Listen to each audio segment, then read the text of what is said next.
eto, ang usapan dito ay tungkol sa sanglaan. Tanungin natin si Attorney Lorna sa ating trio tagapayo.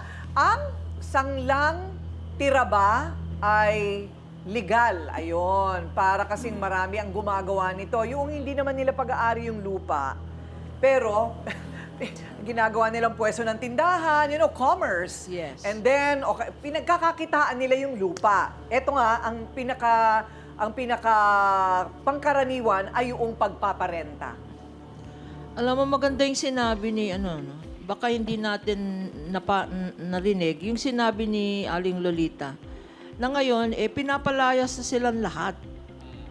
Mag-ingat tayo kasi ang kalaban nyo, hindi yung sarili nyo. Ang kalaban nyo talaga, yung may-ari ng lupa. Yun ang kausapin ninyo. Baka pwede kayong patirahin doon kayo magbayad ng renta.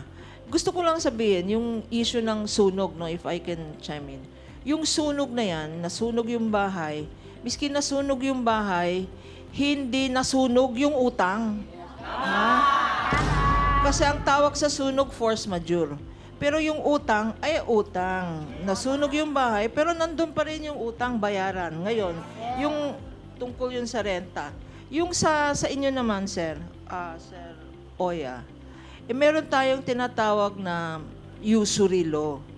Sa batas noon kasi ngayon, yung Republic Act 2655, ang pwede lang i-charge na interest is 6%.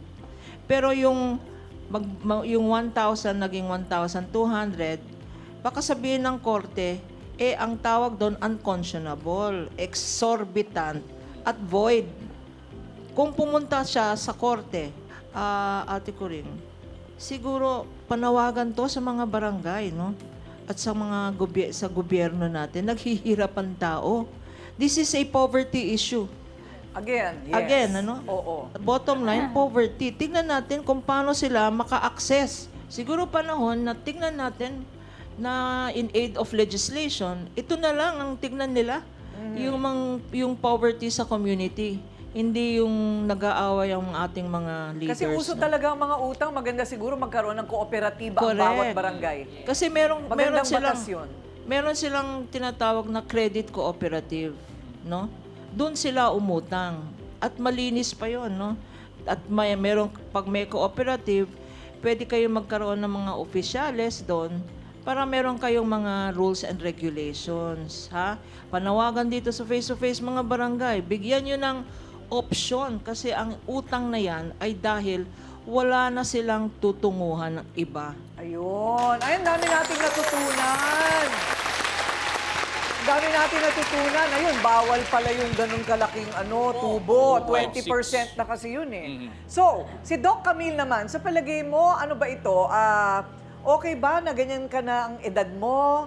Na sasadla ka pa sa ganitong klaseng mga utangan at mga problemang pinansyal? Okay, Ate Coring. Unang-una, pag ikaw ay nagkakaedad na, tapos ang sabihin na natin, umaabot ka na may utang or kaya naman ikaw yung nagpapautang, sakit ng ulo yan. So, hindi lang yan nakaka-cause ng stress, pero yung anxiety ba na iisipin mo, kailangan maningil ako, pero kailangan malakas ang loob ko dahil kasi sisigawan ako nung umutang sa akin. Dahil bibihira yata ang umuutang na hindi naninigaw at hindi nagagalit para sa ganun hindi sila singilin. Huwag kayong basta-basta mangutang kung hindi nyo rin kayang bayaran. Dahil, unang-una, hindi lang ito stressor. Pangalawa, mawawala ang pagtitiwala sa inyo ng tao. At higit sa lahat, mawawala ang respeto sa inyo dahil kasi ito yung sabihing manunuba. So sana wag kayong maging ganon dahil kasi ang laki ng epekto sa reputasyon nyo. Yun lang po. Ayun. So, Dr. Love, ano bang sinasabi sa Biblia? Kasalanan ba ang umutang? Hindi po kasalanan ng umutang. Pwede tayong umutang, lalo doon sa mga taong may gininto ang puso na pwedeng magpautang. In fairness naman sa mga nagpautang, dapat lang naman kumita ng konti yung kanilang pera. But 5-6 is usury.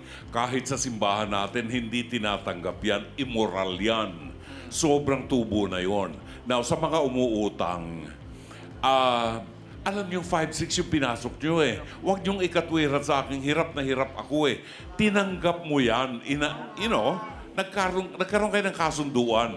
At huwag po nating sabihin, doon sa inutangan natin, naiinis ako sa'yo kasi singil ka ng singil. Kaya ka sinisingil kasi hindi ka nakakabayad. Kaya nagtataas ng boses kasi asar na. Di ba? Tungkulin mo kasing magbayad. Kung hindi ka nagbabayad, yun ang problema. Yung pong responsibilidad natin ang mahalaga. Na pag tayo maputi na ang buhok, tumanda na tayo, hindi natin matitindig na sabihin, ang tanda-tanda mo na, balahura pa ugali mo. Anong tawag doon sa sinabi mong manunuba ka? Iiwasan po natin yun. Iiwanan natin ang magandang legacy pag tayo namatay na. Maraming salamat. Okay, wow.